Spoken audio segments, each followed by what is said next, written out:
Jai Radha Madhava Jaya Kunja Bihari.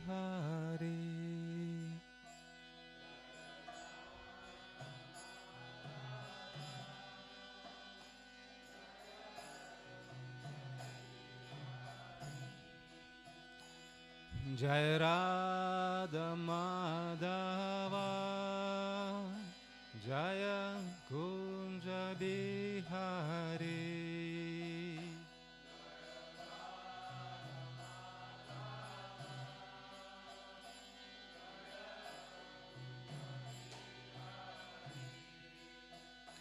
Jaya Gopi Jana Vallabha Jaya Girivaradhari.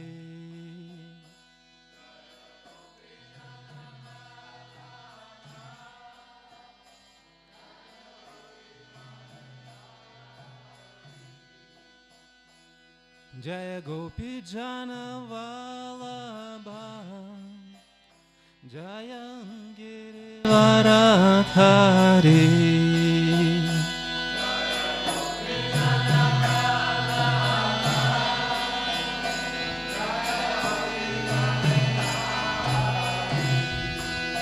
Yashodanandana Braja Janaranjana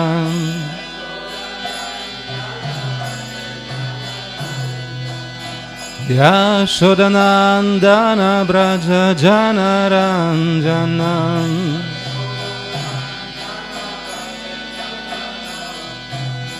Yamuna Tira Vanachari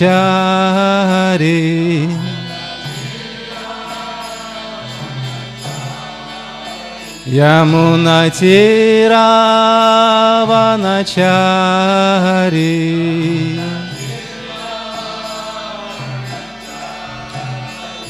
Jaya Radha Madhava Jaya Kunja Bihari.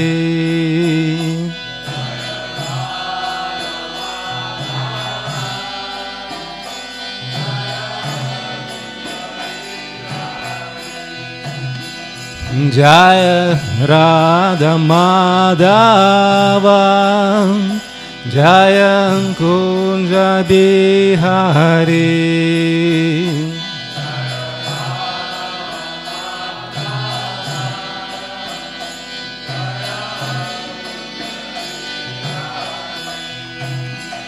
Jaya Gopi Jana Vallabha Jaya Girivaradhari.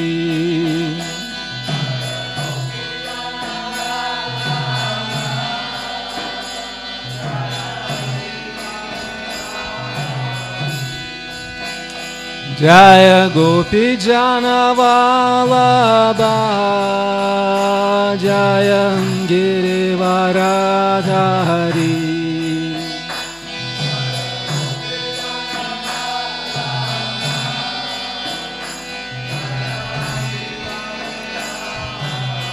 Yashodanandana Braja Janaranjana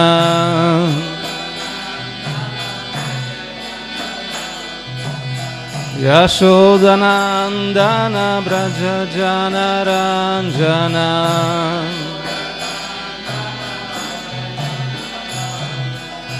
Yamuna Tira Vanachari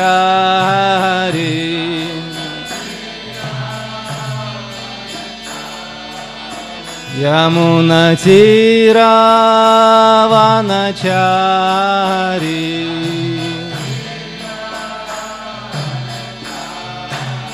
Yamuna Tira Vanachari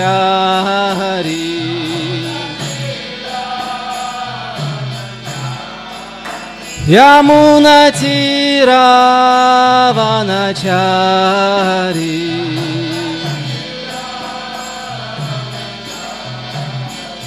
Hare Krishna Krishna Krishna Hare Hare Hare Rama, Rama Rama, Hare Hare.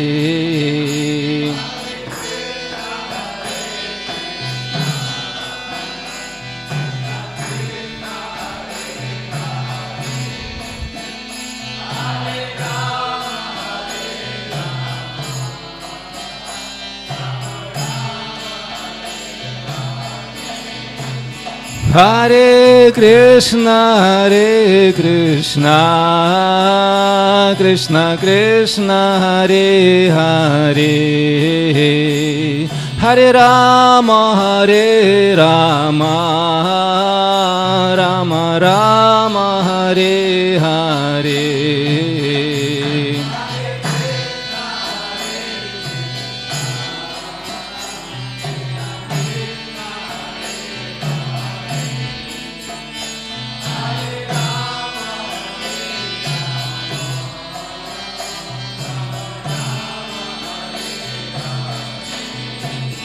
Hare Krishna, Krishna Krishna, Hare Hare. Hare Rama, Rama Rama, Hare Hare. Hare Krishna, Krishna Krishna.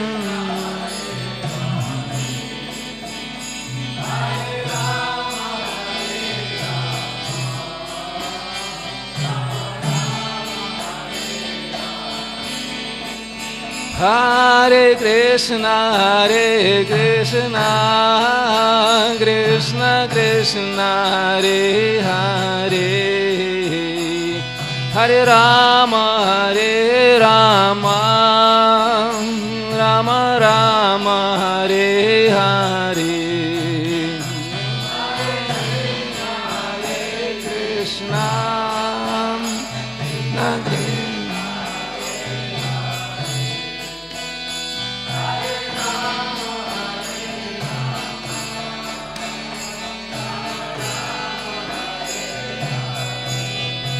Hare Krishna, Hare Krishna, Krishna Krishna, Hare Hare.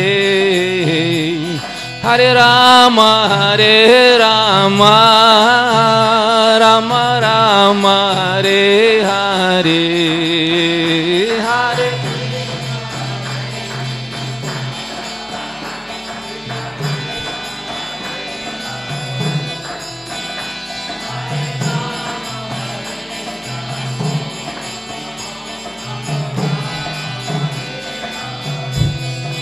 Hare Hare Krishna, Krishna Krishna, Hare Hare. Hare Rama, Rama Rama, Hare Hare.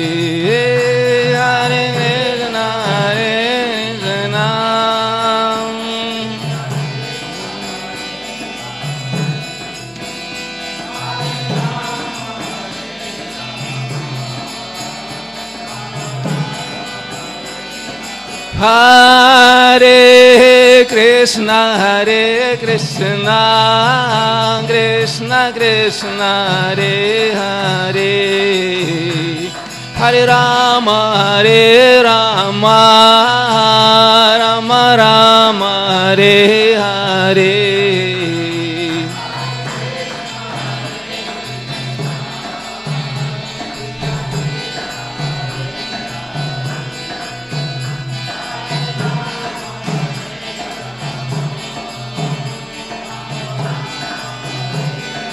Hare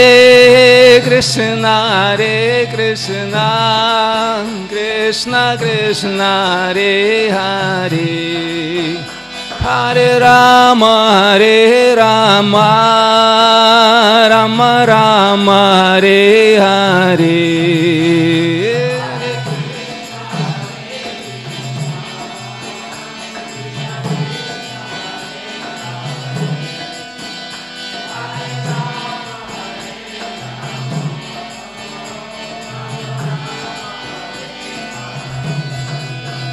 Hare Krishna, Krishna Krishna, Hare Hare, Hare Ram, Ram Ram, Hare Hare.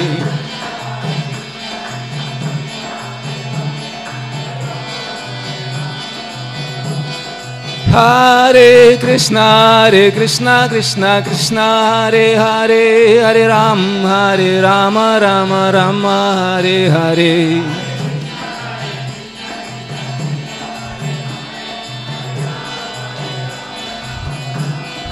Hare Krishna,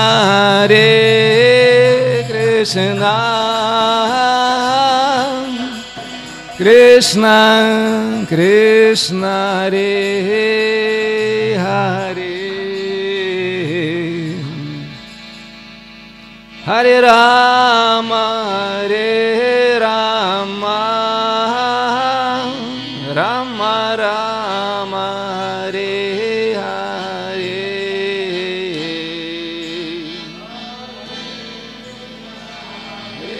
Hare Krishna,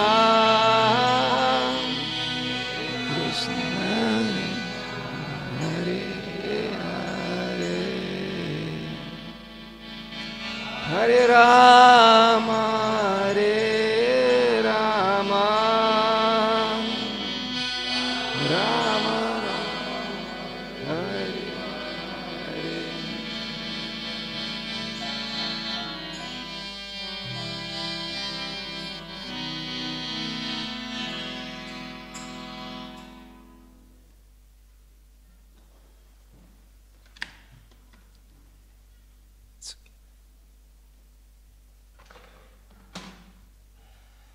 Thank you for nicely playing Mridanga.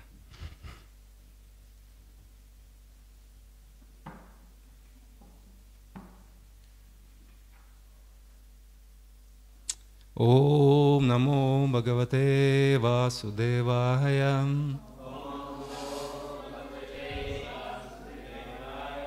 Om Namo Bhagavate Vasudevaya.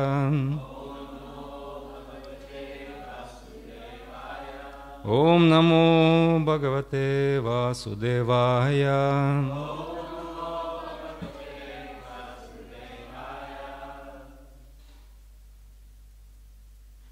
Hare Krishna. So today we continue reading from the third canto of Srimad Bhagavatam, chapter 20, entitled Conversation between Maitreya and Vidura, and today's text is number 35.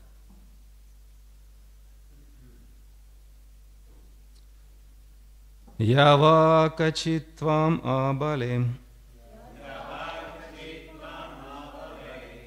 dishtya sandarshanam tavam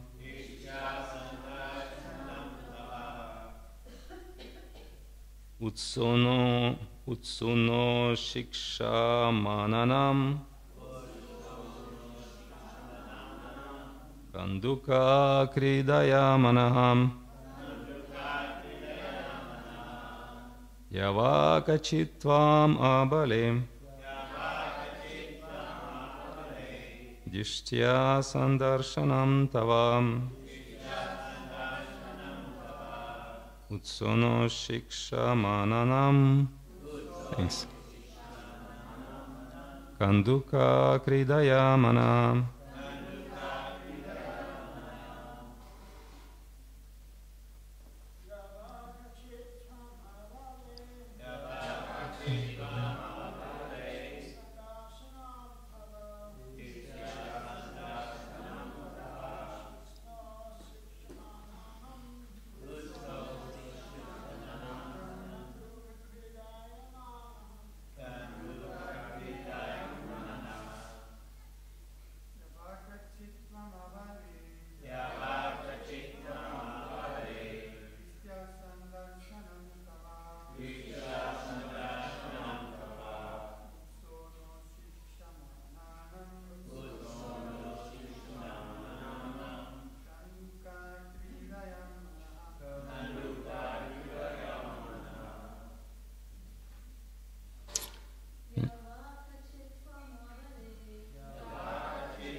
Kachitvam abale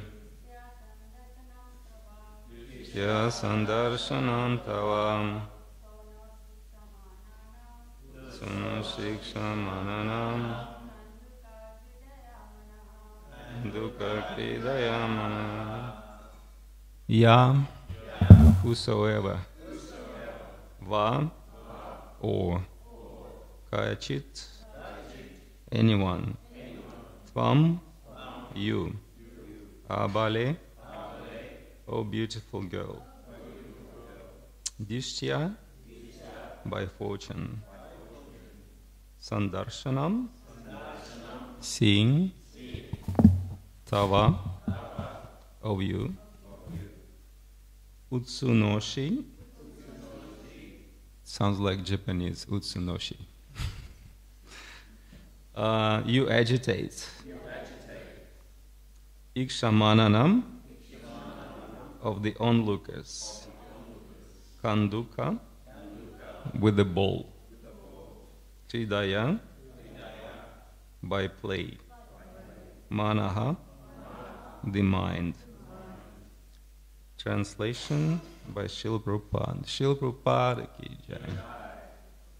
Whosoever you may be, O beautiful girl, we are fortunate in being able to see you. While playing with the ball, you have agitated the minds of all onlookers. Responsibly, whosoever you may be, O beautiful girl, we are fortunate in being able to see you. While playing with the ball, you have agitated the minds of all onlookers. Purport by Srila Prabhupada. Demons arrange many kinds of performances to see the glaring beauty of a beautiful woman. Here it is stated that they saw the girl playing with the ball.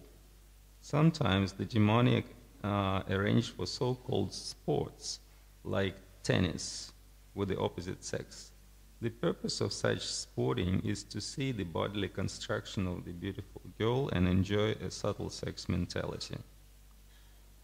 This demoniac sex mentality of material enjoyment is sometimes encouraged by so-called yogis, who encourage the public to enjoy sex life in different varieties, and at the same time advertise that if one meditates on a certain manufactured mantra, one can become God within 6 months.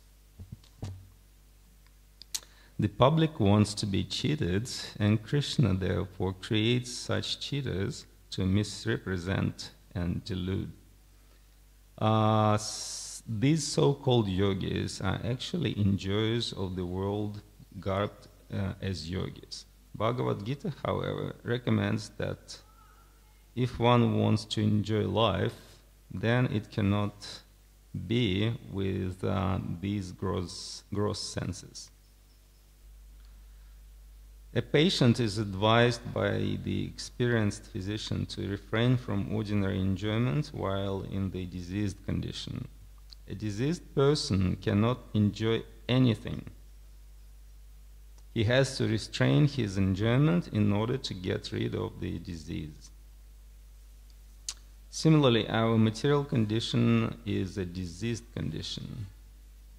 If one wants to enjoy real sense enjoyment, then one must get free of the entanglement of material existence.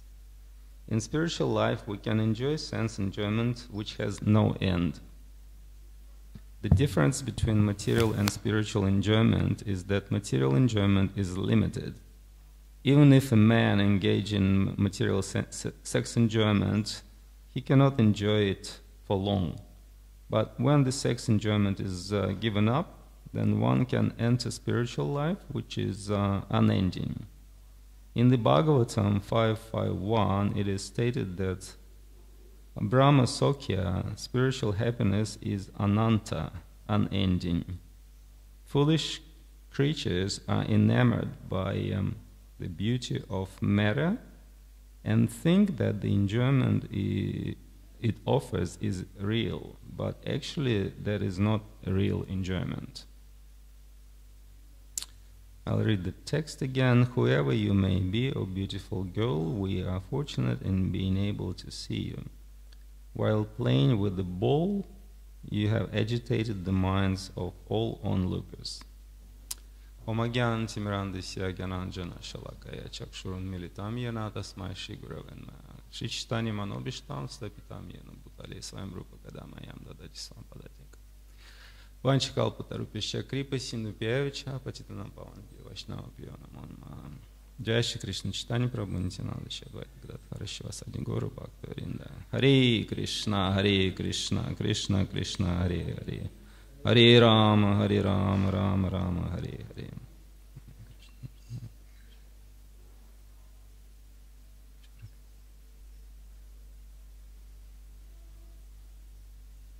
So for those who didn't follow the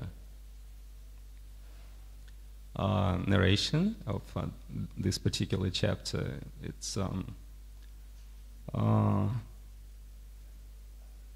Vidura is questioning Maitreya about how the material world was being created. So in this particular instance, it's described how Lord Brahma created demons, because Lord Brahma creates everyone, like all the living beings. So he created demons and they wanted to have sex with him. And so first he kind of laughed at their stupidity, but then he realized that they are serious. So he fled, and then he just we prayed to Supreme Lord for protection, and the Lord said, well, just cast this body, contaminated body. So he did that, and it just became the dusk, the twilight. And the demons saw this twilight as beautiful, in the form of beautiful girl, and they started drooling for that girl, wanting to enjoy sex with her. So in this particular verse, they saw the girl playing a ball.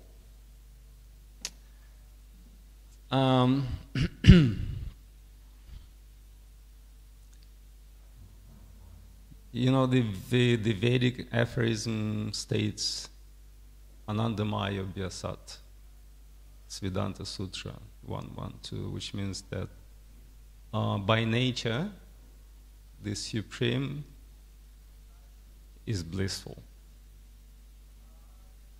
So the Supreme God, Krishna, is blissful by nature. He's not angry by nature. He's not cruel or demanding or just harsh, or he's blissful. He likes to have fun with his associates. So us, we as spirit souls, being part and parcel of the Supreme, also have this nature. We all want to be happier, right? What happens is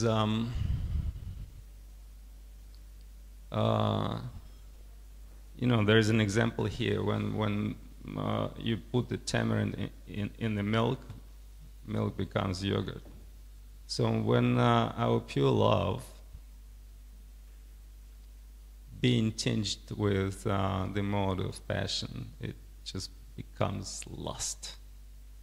And the lust is the enemy of the spirit soul. Arjuna was inquiring Krishna what impels him to do some wrong, even though he understands that something is wrong, or maybe even sinful. Something inside him impels him to do that. It's just a lesson for every one of us. Arjuna questions Krishna not for his own sake, but for the sake of all living beings who would read Bhagavad Gita since after. So, and it's in the 3rd chapter of the Bhagavad Gita.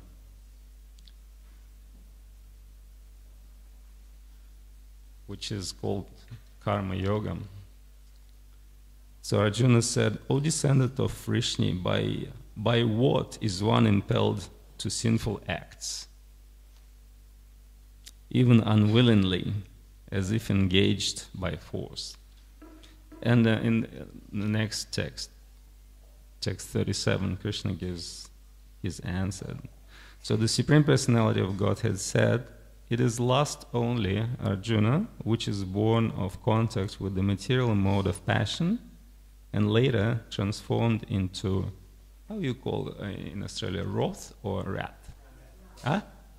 Wrath. You know, I heard both. Wrath. Okay, anyway. Probably being influenced by Americans. Wrath. Yeah. Which is born of contact with the material mode of passion and later transformed into wrath. And which is the all-devouring sinful enemy of this world. So,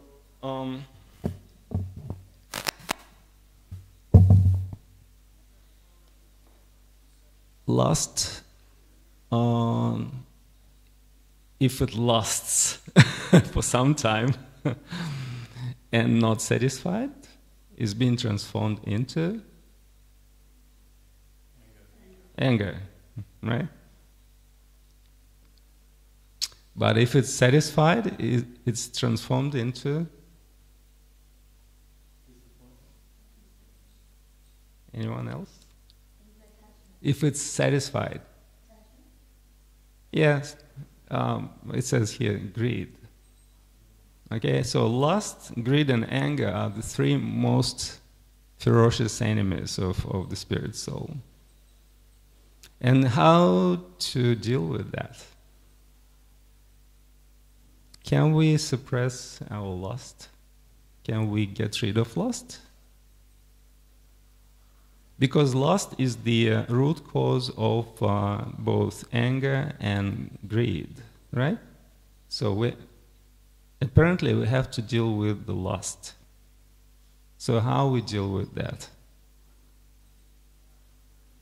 So the spiritual process is kind of both ways. First, we develop high taste, but at the same time, we try to get rid of the lower qualities. That's the basic answer. But what to do with the lust? We may practice for many years, and we still have lust. And what to do with that? How to deal with that? So we might need to look deeper and see what is the root cause of lust. And it says that this is avidya, so it's ignorance. So we have to basically combat ignorance by the spiritual energy. That will free us gradually from lust. So we need to bring spiritual energy into our lives, and it's crucial to be in the environment where other people practice the same thing. Because elsewhere we're bombarded with different images, with different messages, which is kind of infused with lust, because the marketing departments, they need to get you lusty for something, in order to spend your money and get stuff, get things, even though you don't need that, right? Yeah, many times I would order something online like eBay or AliExpress, and it takes some time to get it delivered. And when it comes, the package comes, you don't even remember what was that, right? You're kind of scratching your, what did I order? So we have to be careful, because it's not only these online shops. We have some desires, And the whole universe is constructed in such a way that Krishna wants our desires to be fulfilled. But it takes some time, there is some delay, right? The processing time, like processing and like packaging, delivering. And when it comes, you may not need it.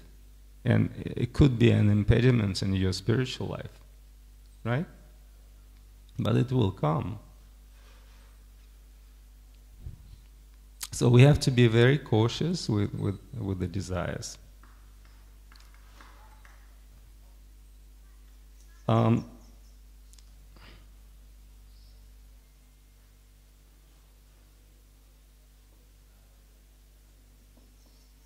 In this purport, Srila Prabhupada says that sometimes so-called yogis, they teach something which is kind of popular, otherwise they won't get enough funds. So they treat the public with what they want, actually.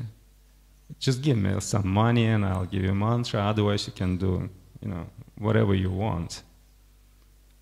I had a friend in Russia. Back then the yoga was kind of unseen yet. It didn't really get as popular as nowadays. And he thought himself very kind of prominent, like very kind of up-to-date person. He was doing yoga. I wasn't a devotee back then. I thought, wow, that's cool. So, what do you do? He said, like, different postures and stuff. And I said, well, okay, how does that help? He said, well, you can enjoy sex more than. I thought, oh, all right, maybe it's worse. So, as Srila Prabhupada says here in the purport, people want to be cheated. It's kind of subconscious. It's not that we really want to be cheated. But recently, me and my son were searching, the car. Wanted to buy the car, and lo and behold, very nice car, very cheap. We want to be cheated, and we were cheated, so we bought it. So, why would it be so cheap? But we kind of, all right, so maybe they just really wanted to get rid of it. Maybe they go overseas and it's urgent. So we want to be cheated, we create our own, proof of that. But Prabhupada never diluted his message to the Westerners. When he came to New York and started his center in Lower East Side of Manhattan, his first followers were like all hippies, deranged, completely bewildered. They had some spiritual sort of quest, but they were basically all messed up. And Prabhupada started with kirtans, with most powerful tool, to attract to Krishna. Because sometimes we're very staunch in our practice, we're very serious, but we may lack some spiritual emotions. Right? And if we are not fed with emotions, we won't stay long in Krishna consciousness. Because that's the nature of the soul. We want to be happy, as it says here. We want to be happy and we need some happiness. And we get some during different festivals, in the association with the devotees. But for the most part, it can be just very hard routine, doing paraphernalia, or collecting flowers, or mopping the floor, or cooking in the heat, when it's hot. Or so the kirtan is very powerful instrument of getting emotions. When you're absorbed in kirtan, Krishna can unveil, his mercy, his beauty. So it's very powerful. Like the other day, we went to Byron Bay for kirtan, and you could see, beautiful people, beautiful environment, sunshine, ocean. They enjoy. But when you go into the state when the kirtan kind of absorbs you, you could see differently on them. You could see that they're bored actually, because the body is limited, so you cannot really squeeze a lot of happiness out of the body. It's limited, but by nature we are unlimited. And as it says here, that is not real enjoyment. Yeah, you can enjoy, nice food. You can enjoy nice association. Can enjoy some intimate relationship, but it's all limited. It proved to be true many times with practically all the people. So many divorces, and it's just a huge ratio. I don't know what a statistic is, but this is huge. Why? Because people become disappointed with the partner. Because the spirit soul, as a spirit soul, we want to, we kind of, what's the word?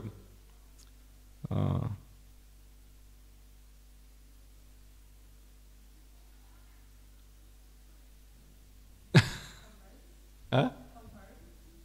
No, I'll just look at the dictionary because it's not my native tongue.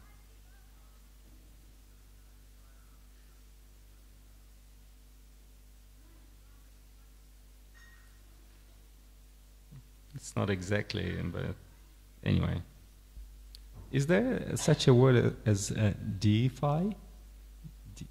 Like D-E-I-F-I? Deify. Yeah, like make God, yeah, deify. Yeah, or idealize. So we tend to deify the partner. Well, he or she is just mortal, full of some faults. And then when we face that, we become frustrated. And so once again, our basis is the mode of passion. So that's our starting point. Because we're active by nature, so we need to... and the mode of passion is kind of in between. Like mode of ignorance is lower, mode of goodness is higher. So that's the starting point, right? So we need to act. Ideally, in order to elevate ourselves to the mode of goodness, right? But if we, and this activity is in the form of yagya. If it's not yagya, it brings us down. If we try hard for our own enjoyment, try and become Krishna. Like, Brahma Samhita says that the spiritual world has a form of a lotus flower, and in the center is Krishna. And then, hence there is some harmony because there is a center. In the material world, it's vacant. There's no center, per se, and there's so much fight over that chair, so to speak. So much fight. So I lost my thought what I was talking about. Lotus?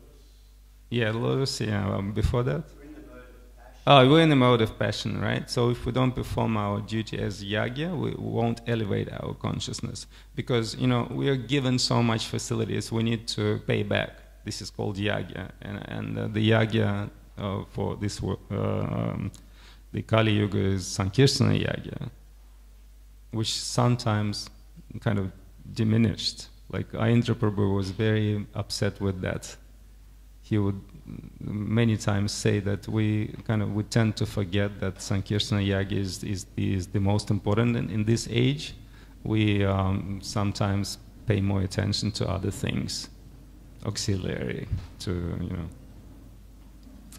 And so if we try hard for our own enjoyment, we you know, in order to be successful, you really need to work hard, right? And when you work hard, you get tired. And when you get tired, it means you need to relax, right? What kind of relaxation is available? Oh, it's easy. You just go to the wine shop and, you know, get a bottle or smoke something, and that brings you down to the mode of ignorance. And ignorance is very dangerous because it keeps us in material world, in the different forms, lower forms. You know. But Srila Prabhupada would say that it's very dangerous. And when we elevate ourselves to the mode of goodness, I mean, there is always a tinge of lower modes, even if we are in the mode of, predominantly in the mode of goodness, there is some tinge of, you know, we need mode of ignorance because otherwise we won't be able to sleep, because sleep is ignorance, right? We won't be able to act if we are self-satisfied. We don't need anything, but we need to work, do something, right? So Shuddha Sattva is practically impossible in this material world for just very rare souls, but Shuddha Sattva is what constitutes the spiritual world. But the Sattva Guna, it needs to be the major part of our consciousness. And to suppress lust is a futile effort. It's impossible because lust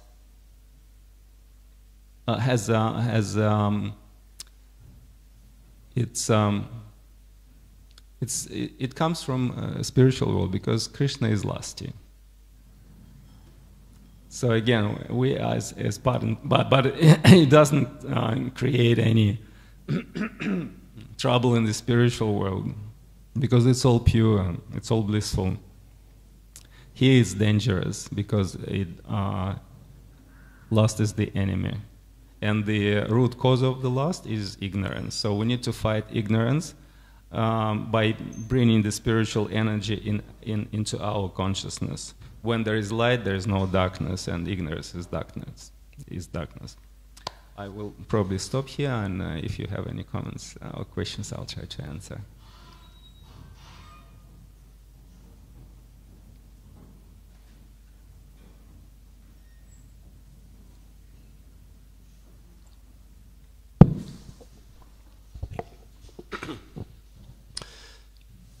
I have two questions. The first one about Sankirtan is that primarily like going out on Harinam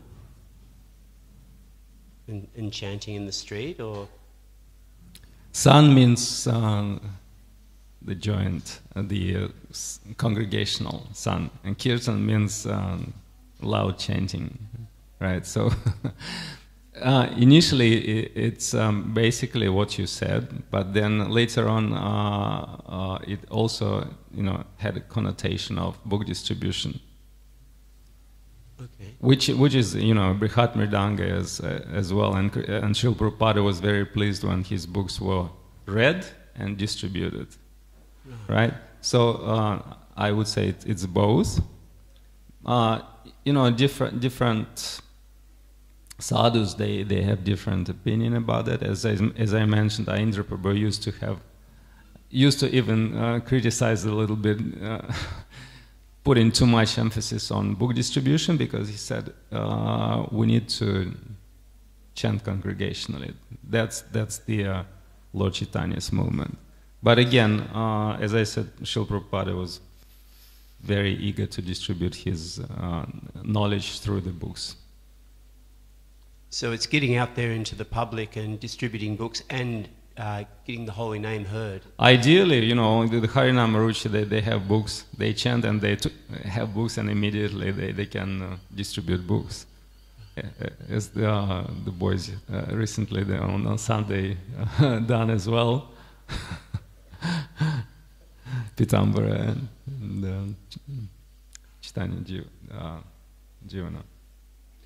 They put Bhagavad Gitas, they had guitar, they played guitar and chanted Mahamantra, and they had books for the people. So ideally doing both. It's good cocktail, yeah. I think it's very rejuvenating for the spirit souls to hear the holy name and have philosophy at hand. And with the lust, can we transform the lust to love and try to develop that love of Srila Prabhupada, of our fellow devotees, and ultimately for the deities? Usually you cannot make milk out of yogurt, right? You can make yogurt out of milk. So by the means of material energy, you cannot do that. You can go to psychologist and you know, try to mitigate, you know, some pangs of but you cannot uproot it, right? But by the spiritual energy, with the spiritual energy, it's possible, and that's why it's so invaluable. You know what Srila Prabhupada brought to us. So you can transform yogurt into milk with the spiritual energy. Yes, the answer is yes. And you know, sometimes Srila Prabhupada was asked, "Oh, you a sadhu? Just show me a miracle or your wonder." And he said, "Well, show him to his disciples. This is my miracle, because this is a miracle. You know, you cannot transform yogurt into milk, but he did it." It's a process. It's a kind of long distance. It may happen instantaneously, but it's very rare.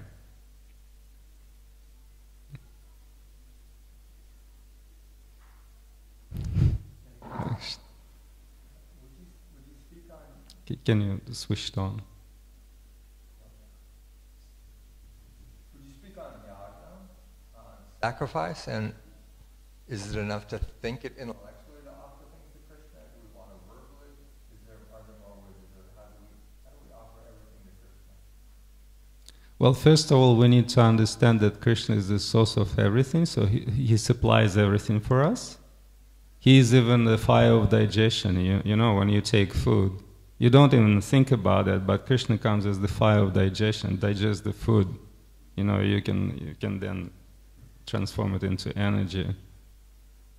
So, right? Krishna is the sun. You cannot see anything if there is no light. So being grateful for what we have is the beginning of yajna, right? Being grateful.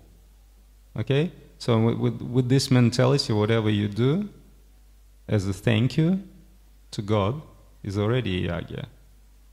You can go further. You can start doing some devotional service, which is, you know, endless. If you go to any temple, heaps of you know, service is available. But yeah, start with gratitude with what you have. You know, it also says here about, you know, the diseased condition of the spirit soul. Right? When we come and we have to restrain ourselves. So the first step in Ayurveda, when you want to cure some disease, is admit that you are sick. You just admit that. Because if you know, even go to the hospital and the doctors will try to cure you, but you would say, "Hey, I'm all right." Well, so what's the point? There should be some cooperation. So you acknowledge that you're sick and you need a treatment, and the specialists will help you with that. So if you acknowledge that spiritually you're not normal, yeah. So you have some lusts wandering somewhere in your mind, or you have some anger, whatever, or you don't appreciate Krishna. That means that you're in a diseased condition. So, but when you accept that as a fact, and then ask spiritual master for help, that's a perfect union. The qualified disciple and qualified spiritual master. And there would be some magic.